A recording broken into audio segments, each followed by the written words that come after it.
Muito bem, olá pessoal, olá turma, tudo bem com vocês?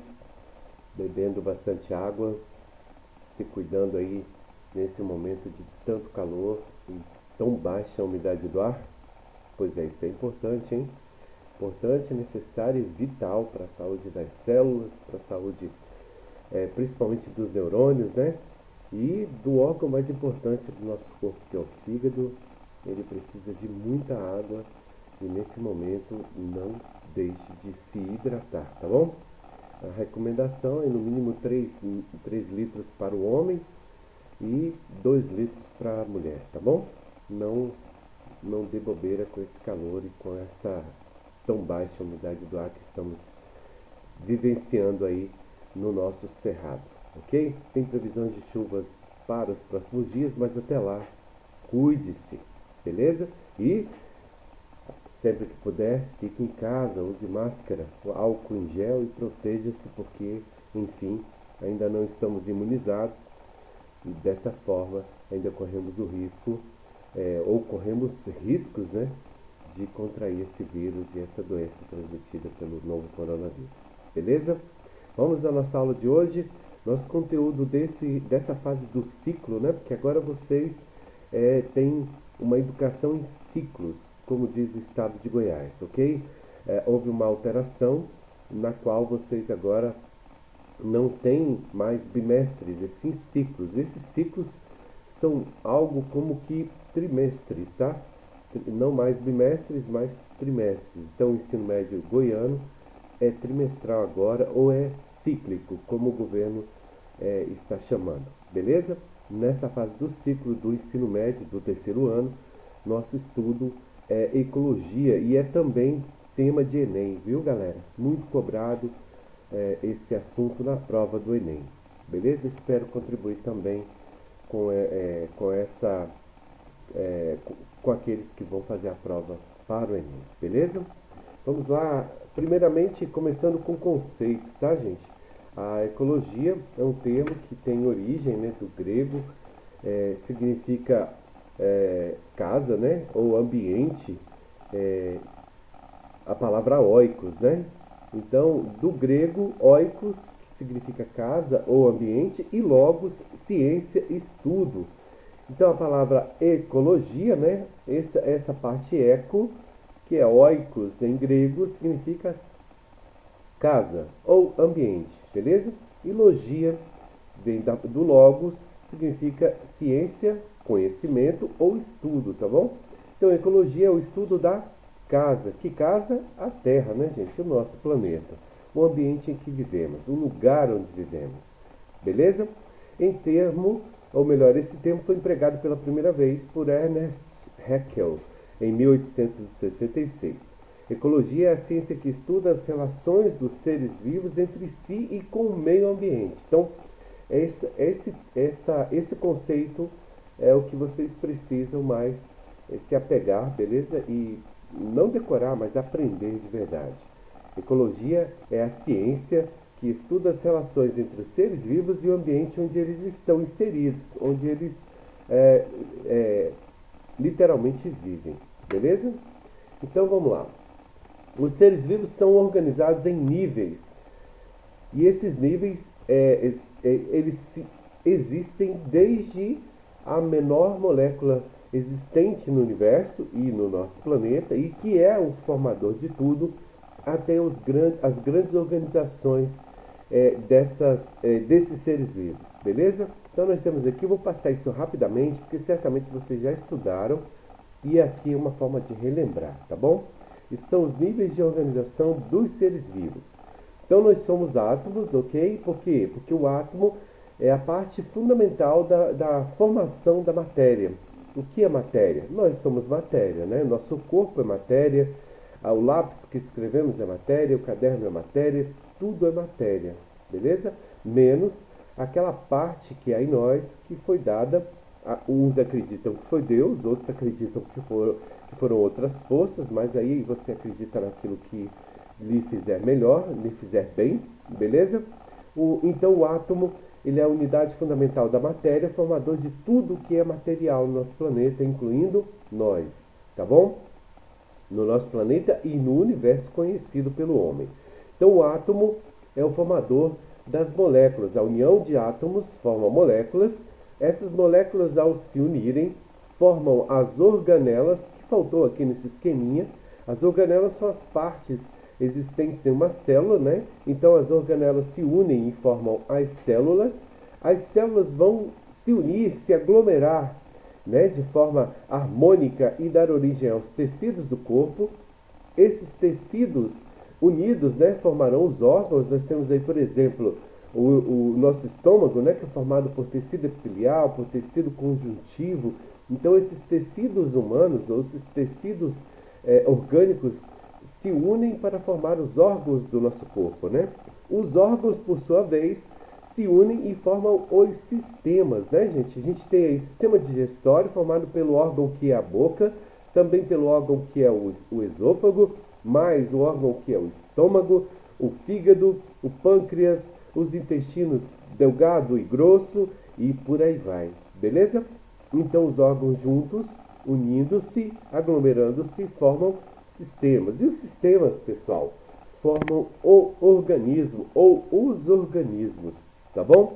Os organismos que somos nós, que é o conjunto que nos forma, que nos estrutura.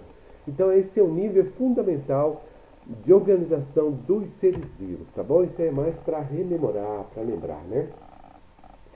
O sistema, pessoal, engloba, e aí em ecologia, o sistema vai englobar ou vai se referir à biosfera, tá bom? A palavra biosfera vem do latim bio, vida, esfera, camada. Então a biosfera é a camada da Terra onde há vida. Essa camada ela é compreendida entre a litosfera, ou seja, o local onde pisamos, o chão em que pisamos, até aproximadamente 10 mil metros de altura, ou 10 quilômetros acima de nós. Beleza? Então toda a vida no nosso planeta, a ciência entende que está organizada e é existente nessa camada que compreende essa distância de 10 mil metros ou 10 quilômetros da litosfera acima, tá bom? Vamos lembrar que os pássaros, embora utilizem o ar, não são seres do ar, tá bom? O ar ou a atmosfera em si não é uma camada onde existe a vida, onde a vida se constitui, habita e subsiste.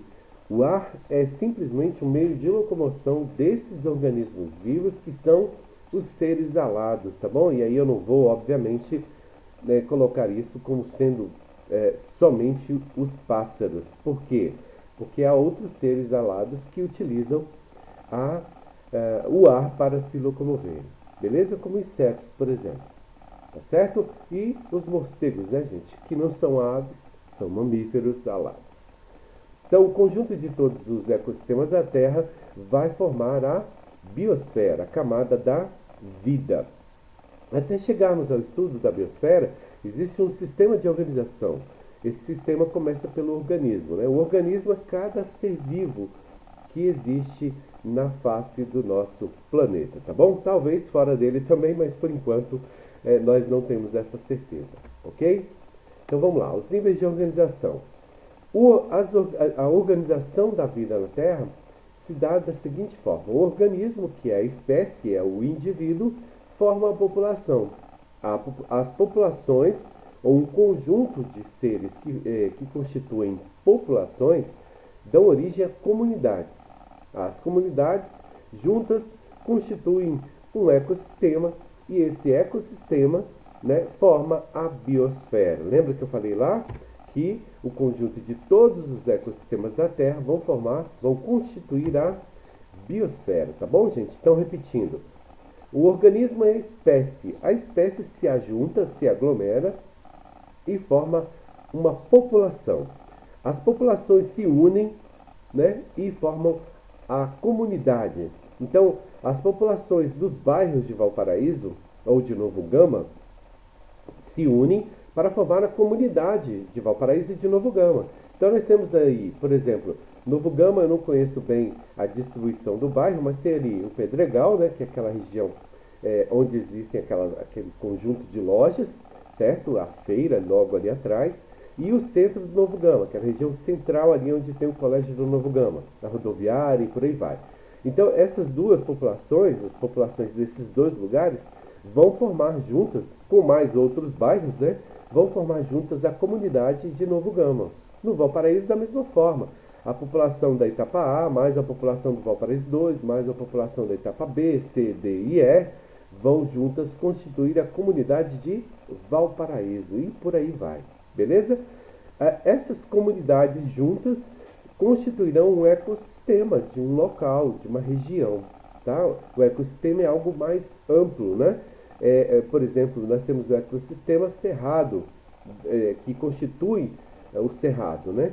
E esses conjuntos, então nós temos o cerrado, temos a Mata Atlântica, temos a Floresta Amazônica, temos os Pampas Gaúchos, temos o Pantanal e por aí vai. Nós temos os 7 biomas do nosso país e esses 7 biomas constituem um ecossistema, e os ecossistemas da Terra, então juntos, todos os biomas do Brasil com os biomas de todas as partes do mundo constituirão a biosfera. Beleza? Tá claro por aí? Lembrando, tá, gente? Vocês podem postar comentários ou dúvidas na própria página de vocês, da sala de vocês, no Google Classroom, ok? Então, nessa plataforma maravilhosa que estamos utilizando aí, porque ela viu, pessoal? Ela é muito boa. Nessa plataforma vocês podem postar comentários, elogios, críticas, claro, educadamente, né? Respeitosamente, principalmente. E podem também postar suas dúvidas daquilo que não entendeu do conteúdo, para que a gente possa estar, na medida do possível, sanando essas dúvidas, tá bom? E lembrando que após esse conteúdo, que obviamente eu não vou conseguir passar todo para vocês em um único vídeo, após eu ministrar esse conteúdo, haverá 2 atividades que valerão nota para o nosso ciclo, né? Entre aspas aí, bimestre, que é o último, né? E vocês realizarão essa atividade baseada nesse conteúdo, ok? Então fiquem atentos a isso também, tudo isso na plataforma do Google Class, na sala de cada um de vocês, ok? Então vamos lá. Nós temos aqui alguns conceitos, né? Conceitos básicos daquilo que envolve a ecologia, ou daquilo que constitui a ecologia. E aí nós temos a espécie, né? O que é espécie? É um conjunto de indivíduos com semelhanças fisiológicas e que são capazes de se reproduzirem naturalmente, originando descendentes férteis ou híbridos estéreis, tá bom? Então existe essa coisa do híbrido, que é também conceituado como espécie. Sim, existe, tá, pessoal? Embora em biologia, fora da ecologia, mas em biologia, nós conceituamos como espécie aqueles indivíduos que são capazes de cruzar entre si na natureza, sem interferência, e que, ao cruzarem, produzem descendentes férteis, tá bom? Mas nós temos aí alguns híbridos estéreis, porque os híbridos, em geral, eles não se reproduzem. Exemplo de híbrido aí, professor, para relembrar, né? O jumento, ao cruzar com a égua, 2 espécies diferentes, dá origem à mula ou ao burro, né? A mula é a fêmea desse cruzamento, resultado desse cruzamento, e o burro é o macho, filhote, resultado desse cruzamento. Esses 2 seres, tanto a mula quanto o burro, são estéreis, são incapazes de se reproduzirem, beleza? A mula, por não produzir óvulos férteis, óvulos que podem ser fecundados, e o burro, por não ter espermatozoides para fecundar um óvulo, ok? Então, o conceito de espécie está aí para vocês. Alguns exemplos de espécies, né? Nós temos o Felis catus, que é o gato doméstico, né? Aqui é o gênero, aqui é a espécie do gato doméstico, e aí se refere a todas as raças de gatos, ok? O Ornincus orca, que é a baleia assassina, né? Ou a orca, como nós conhecemos. Ursinus orca, Ursinus é o gênero a que pertence essa baleia e orca é a espécie da baleia propriamente dita, ok? Boa constrictor. A boa constrictor é a jiboia, tá, pessoal? Tão conhecida jiboia aí, ok? Entre as constritoras nós temos a jiboia, depois a sucuri, a piton, né? E por aí vai. Boa é o gênero a que pertence a essa cobra e constrictor é sua espécie, beleza? Então, esses seres na natureza são capazes de cruzar e produzir filhos que se reproduzem, férteis, né? População, ou conceito de população. É um conjunto ou é o conjunto de indivíduos de mesma espécie que vivem numa mesma área e num determinado período.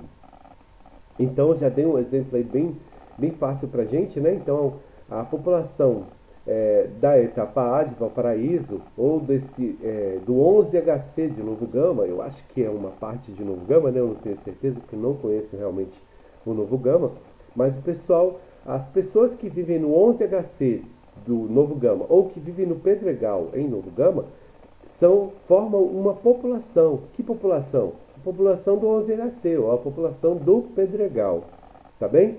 São indivíduos de uma mesma espécie, né, que vivem na mesma área num determinado período. Essas pessoas constituem a população desse lugar, tá ok? Então, a população de tigres, né, tigres de Bengala na Ásia, em um país da Ásia, população de cogumelos de uma floresta, de um bosque, população de lagartas de uma plantação, beleza? São populações sempre que indivíduos de uma mesma espécie se unem ao mesmo tempo em um determinado local, em um determinado período, tá bom? Já a comunidade envolve espécies diferentes, um conjunto de populações, ou seja, de diversas espécies, seres de diversas espécies que habitam uma mesma região no determinado período. Então nós temos aqui a comunidade dos patos, né? Nós temos aí os patos brancos, aqui poderia ter cisnes, poderia ter patos cinzas, aqui nós temos peixes, né? Aqui nós temos uma comunidade de peixes. Que peixes? De várias espécies. Temos peixes azuis, peixes laranjas, peixes amarelos, vivendo no mesmo lugar, em um determinado período. Então, os peixes, independente da espécie, ou seja, os peixes de várias espécies juntos, formam uma comunidade. Os patos de diversas espécies, no mesmo lugar, em um determinado período, vão constituir uma comunidade de quê? De patos, ok? Então, esses são conceitos básicos. Ecossistema. O ecossistema é a relação existente entre vários componentes de uma mesma comunidade e os fatores abióticos que coexistem em uma mesma região. E aqui a gente precisa relembrar, né? O que são fatores bióticos e o que são fatores abióticos. Professor, esqueci essa parada aí. Eu acho que foi dado lá no 6º ano e faz tempo, hein, galera? Então, fator biótico, bio é vida, e esse ticos aqui, que vem do latim ou vem do grego, né? Eu não tenho certeza agora se é latim ou grego, esse termo biótico, mas isso aqui significa seres vivos em um determinado ambiente. E abiótico, esse A, ele, em latim, ele traz uma ideia de negação, de sem, tá bom? Então aqui são fatores não vivos, porque o bio aqui dá a ideia de vida, tá bom? Então, fatores abióticos em um lugar significa aquilo que não tem vida, mas que compõe e que é essencial para a composição de uma determinada região ou para uma determinada relação. O que ele está dizendo aqui nesse conceito de ecossistema? É que os seres bióticos, os seres que têm vida, se relacionam com os seres sem vida, os abióticos, para coexistirem. O que significa isso? Por exemplo, todos os animais de uma determinada floresta, de uma comunidade, né, então significa que são seres de várias espécies, vivendo numa mesma região em um determinado período, eles coexistem entre si e com o ambiente, usando dali a água, o solo, o ar, o oxigênio, a luz do sol, o calor do sol. tudo isso que eu falei depois dos seres vivos são fatores abióticos. A luz do sol, a água não é vida, porque a água não é uma substância orgânica, né? Lembram o conceito de orgânica? Aquilo que compõe, ou que é composto por carbono, né? A água não tem carbono, então é um elemento da natureza que não possui vida, mas que da qual a vida depende e a vida precisa. Então a água, o solo onde um tatu ou qualquer outro roedor vai escavar para poder viver dentro dela ou por causa dela, então é um fator de um ecossistema que é um fator que dá a origem, que constitui um ecossistema. Então a relação entre os seres vivos e os seres não vivos, perdão, né? Aí eu não posso usar a palavra seres não vivos, né? Porque seriam, até poderia ser para seres que morreram, mas não nesse caso. Então a relação entre seres vivos e os fatores não vivos de uma região constituem um ecossistema. Tudo aquilo de que os seres vivos necessitam, que não é vivo, mas que está em uma determinada região, e da qual aquilo que é vivo depende para coexistir, para subsistir, para sobreviver, são componentes de um ecossistema, tá bom? Seres vivos são fatores abióticos, mais o ambiente físico são os fatores abióticos, beleza? Então, fatores bióticos, seres vivos. Abióticos, o ambiente físico e químico onde os vivos vivem. Isso é um ecossistema, tá bom? Vão gravando, vão anotando aquilo que vocês acharem que merece uma anotação, porque é muita informação e de repente eu esqueço, mas para realizar a atividade você vai poder rever o vídeo, né? Reassisti-lo para tirar suas dúvidas e achar as respostas lá das questões das duas atividades que eu vou desenvolver a partir desse vídeo, tá bom? Tem muita coisa, ecologia é um assunto extenso, é um assunto de terceiro ano, é um assunto de Enem muito cobrado mesmo, principalmente, não deixem que escape, tá? De eu enfatizar a ecologia do cerrado, tá bom? Que ela é muito cobrada nas provas de Enem. Então vamos lá.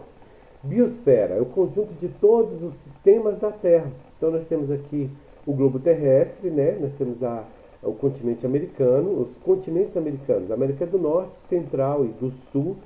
E aqui nós temos, por exemplo, as geleiras do Alasca, né? Do Canadá, da Groenlândia, mais ou menos aqui, né? Não é bem a América, mas está por aqui a Groenlândia. Aqui nós temos os Estados Unidos, o Canadá, o México, mais aqui abaixo. Os países da América Central, Guatemala, Haiti, né? E por aí vai. E aí nós temos a América do Sul, com a Colômbia, Chile, Venezuela, o grande Brasil, né? O territorial Brasil, ou continental Brasil, digamos assim, né? Que é um país de dimensões continentais.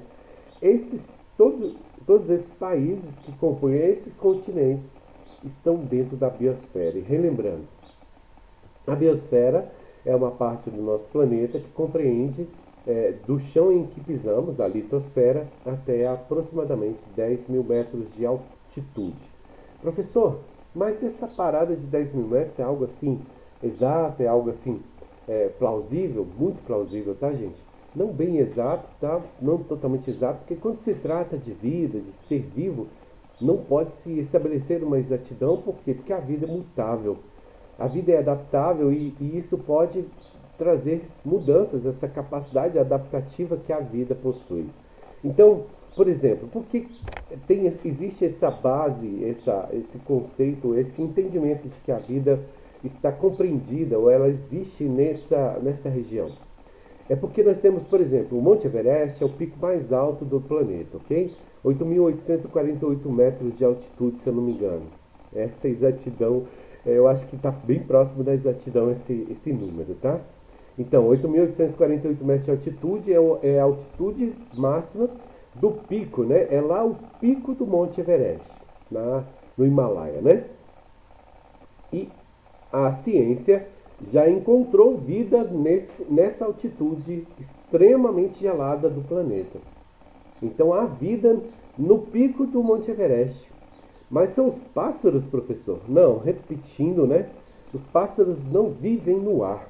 eles usam o ar como meio de locomoção. Então, existem os elementos da terra: o ar, o fogo, a água e a terra, né? Então, existe o ar. Mas o ar não é um habitat. O ar é só meio de locomoção. Os pássaros não fazem ninhos no ar. Os pássaros fazem ninhos em, em locas, né? Como são chamadas, de barrancos de terra, como os papagaios, por exemplo, ou nas árvores, seja uma árvore de 300 metros, uma sequoia gigante, seja uma árvore, um arbusto do cerrado de 3 metros de altura. Mas o fato é que os pássaros, eles vivem na terra e utilizam os elementos da terra para constituírem seus habitats. E o ar se torna, nesse caso, somente meio de locomoção, tá bom? Então, essa altitude toda, ela é levada em conta os locais onde é possível existir a vida. E o Everest, que é o pico mais alto do nosso planeta, no seu pico, 8.848 metros de altitude, existe vida. Beleza? É por isso que existe esse conceito científico sobre até onde há vida no planeta Terra. Até 10.000 metros de altitude. Tá bom? E isso, essa altitude, ou essa região toda, é a biosfera. E a biosfera é o conjunto de todos os ecossistemas da Terra. Beleza? Então, olha aí. Agora, relembrando e fixando com imagem. Imagem é muito bom para a gente relembrar, né, gente? Para a gente fixar conhecimento e aprendizado. Espécie Canis lupus, né? Que é o lobo, pessoal. Esse é o lobo puro da natureza, né? Os canis lupus, os lobos, se unem para constituir uma população de quê? De lobos, ok? Uma comunidade, nós temos aqui um felino, nós temos aqui um símio, né?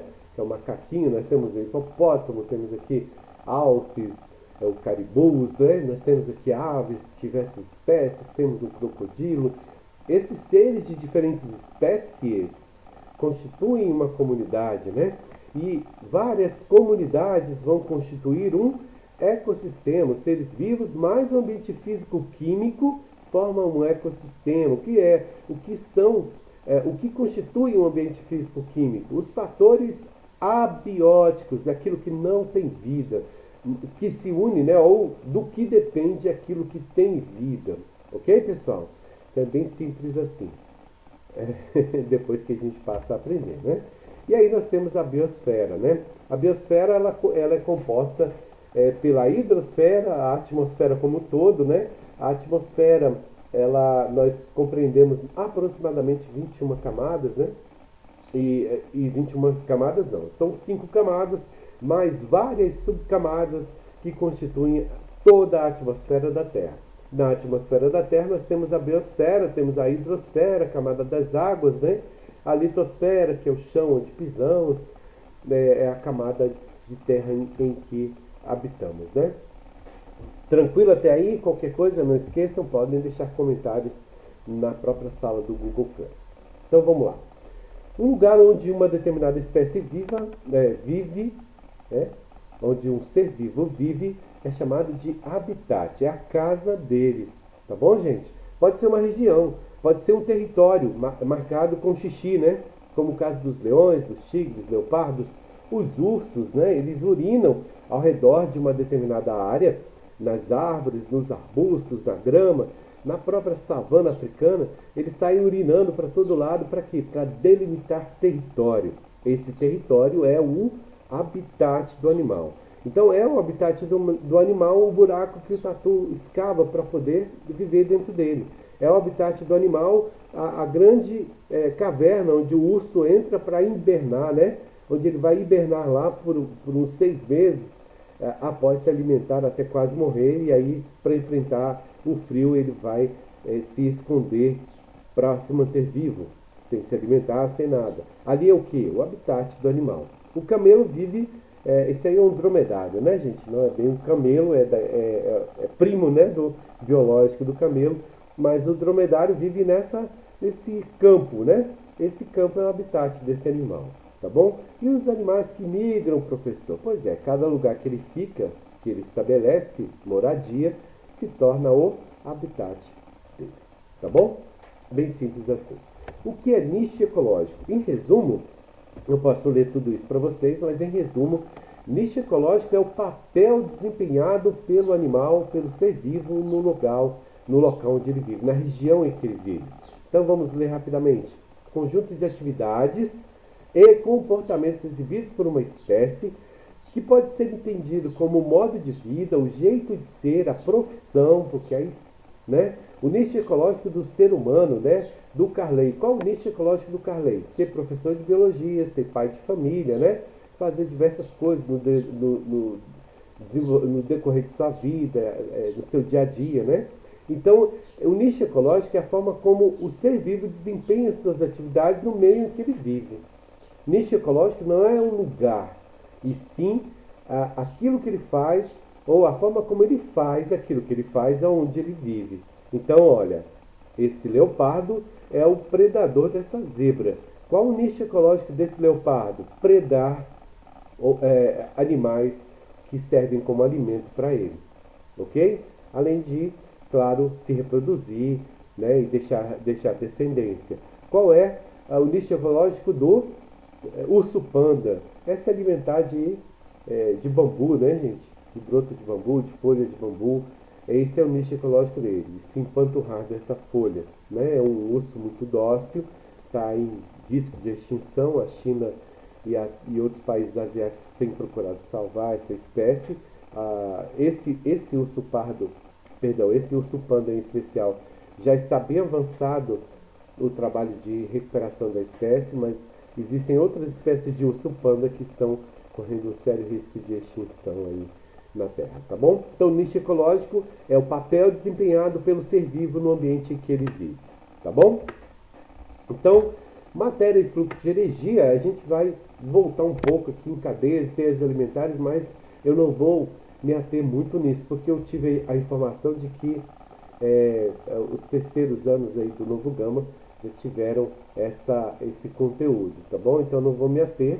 E aí, para o Valparaíso, onde eu dou aula também, do terceiro ano, né? Eu vou trabalhar esse conteúdo que eu ainda não ministrei. Mas no Novo Gama, eu sei que alunos do Novo Gama já tiveram esse conteúdo, beleza? E eu falo isso porque esse vídeo, como eu dou aula em 2 colégios, né?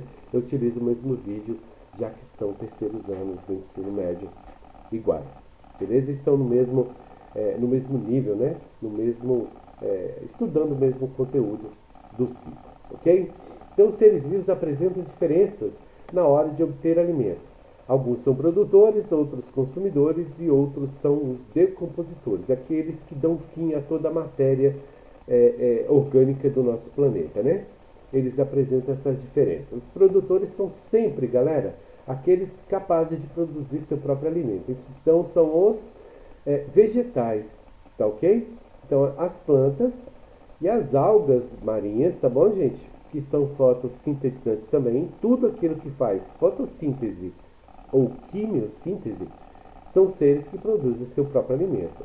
Nós temos aí uma gama gigantesca de bactérias e outros organismos também que fazem quimiossíntese, não fotossíntese, tá? Fotossíntese é o quê?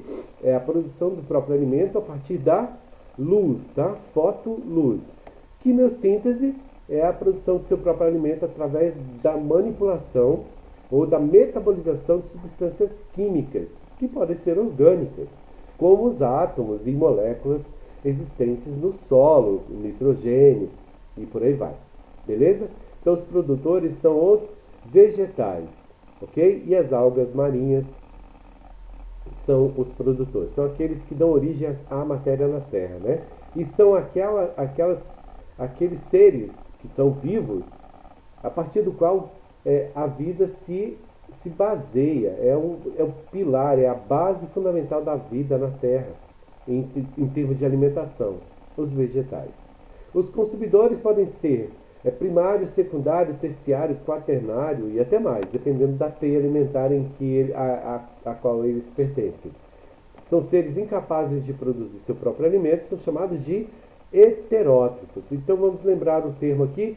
Os que produzem seu próprio alimento são chamados de autótrofos, tá bom? Ou autotróficos, beleza?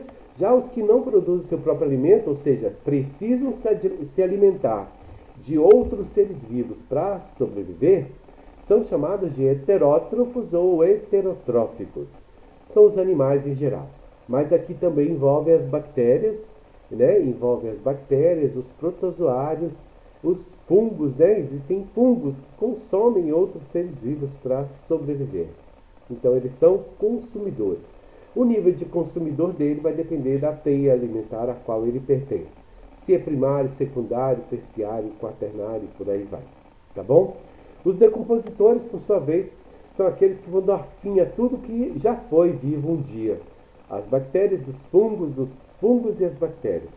Então, os decompositores compreendem um grupo particular de consumidores que se alimentam de matéria orgânica morta.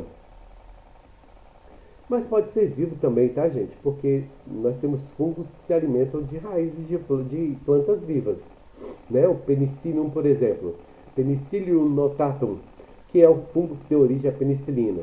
Esse fungo é parasitário, ele parasita a raiz das plantas e ele vem com essa atividade, ele acaba por matar a planta, né? Porque ele vai destruir a parte de sustentação da planta. A planta não usa a raiz só para sustentar no solo, ela usa a raiz para extrair nutrientes da terra, né? E água. E aí, com a ação do fungo, ela acaba morrendo. Então, mas é fundamentalmente aquilo que está morto que os fungos vão consumir. As bactérias da mesma maneira.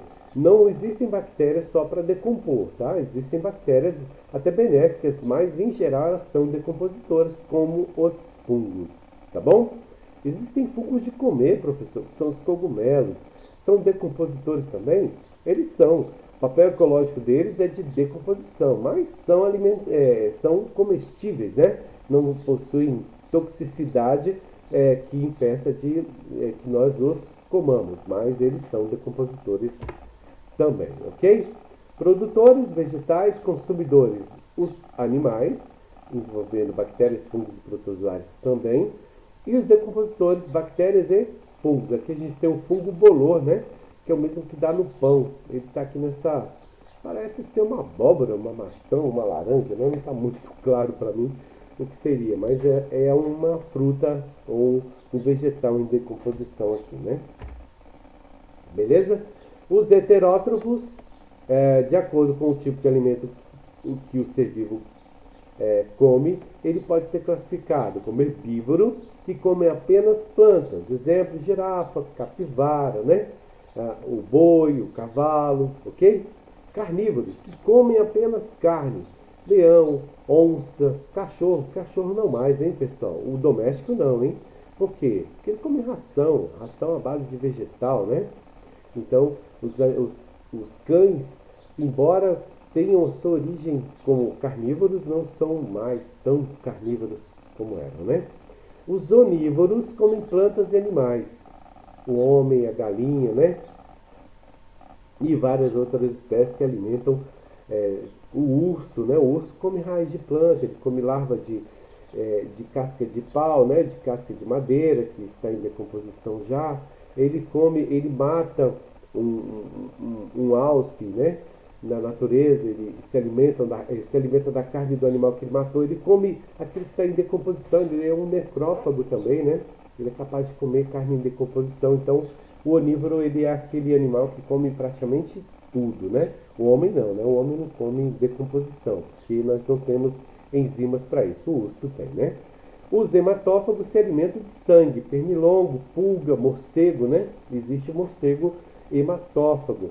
Esses seres são seres que se alimentam de sangue. Ah, vampiro, professor. Então, o vampiro não está comprovado que ele existe, né? Se ele existir, é bem provável que ele seja um hematófago, ok? Os insetívoros são animais que se alimentam de insetos, como o tamanduá-bandeira, né? Que se alimenta de formigas e cupins. E cupins, né? Cupins não existe, é cupim mesmo, né? Então, o tamanduá é um insetívoro, se alimenta de insetos. Os detritívoros são seres que se alimentam de detritos, restos orgânicos, como as minhocas, os anelídeos em geral, e peixes, né? Alguns peixes, como principalmente os peixes que comem restos, como a piranha, né? ela se alimenta do animal que está doente, que já está em decomposição na água, que morreu e está em decomposição, ou que morreu e está sangrando, né? Então, são restos, são detritos de matéria orgânica da qual esses seres se alimentam. Beleza? Esse vídeo eu vou terminar ele já já, para não ficar tão extenso, para que a gente não se canse. Ok? Cadeia alimentar, o conceito de cadeia alimentar é dada pela relação alimentar que resulta em transferência de matéria e de energia de um ser vivo para o outro. Então, se eu me alimento, por exemplo, do alface, eu já estabeleço uma cadeia alimentar em que eu sou consumidor primário de um produtor, porque o alface é um vegetal e ele é um produtor, tá bom? A cadeia alimentar inicia-se sempre pelos produtores, tá bom? Nunca, isso é imutável, tá? Então as cadeias alimentares surgem ou se originam nos produtores, que são seres autótrofos. Então os produtores são consumidos pelos consumidores primários. Então os consumidores primários obrigatoriamente se alimentarão dos produtores.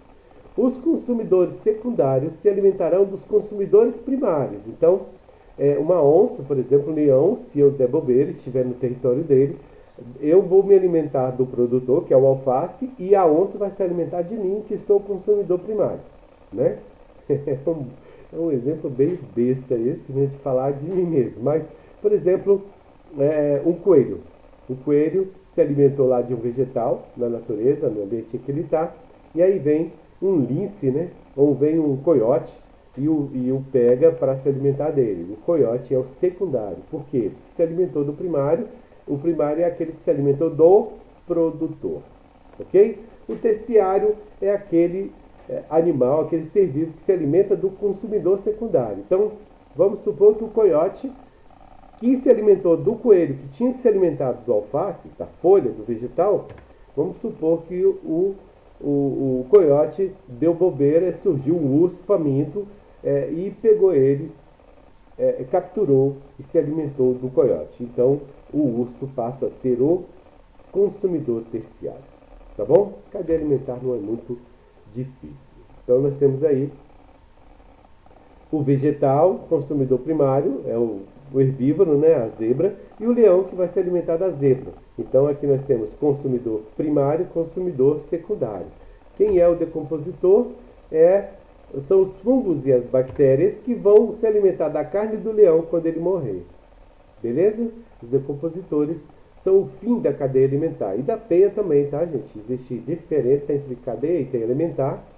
A diferença é a estrutura, né, que forma cada uma delas. E os decompositores são sempre os seres que vão dar fim a todos os consumidores. Então, os decompositores são os organismos que darão fim a todos os consumidores e até aos produtores. Porque os produtores, se não forem consumidos por nenhum consumidor, vão morrer e vão ser decompostos. Por quem? Bactérias e fungos. Tá bom? Tem um exemplo de cadeia alimentar. O produtor, que é o vegetal, que serve de alimento para esse consumidor primário. A borboleta suga o néctar da planta, então ela está se alimentando do produtor, não necessariamente do corpo dele, mas de algo dele, que é o néctar que ele produz. Aí vem o sapinho aqui, estica sua lingona gigante, captura a borboletinha inocente, ingênua, e se alimenta dela. Então, o consumidor primário, que foi a borboleta, que se alimentou do néctar do vegetal, que é o produtor, ela se torna o alimento do consumidor secundário, que é o sapinho. Esse sapinho bobo, consumidor secundário, se torna alimento da cobrinha esperta, que vai se alimentar dele. Então, a cobra é um consumidor terciário.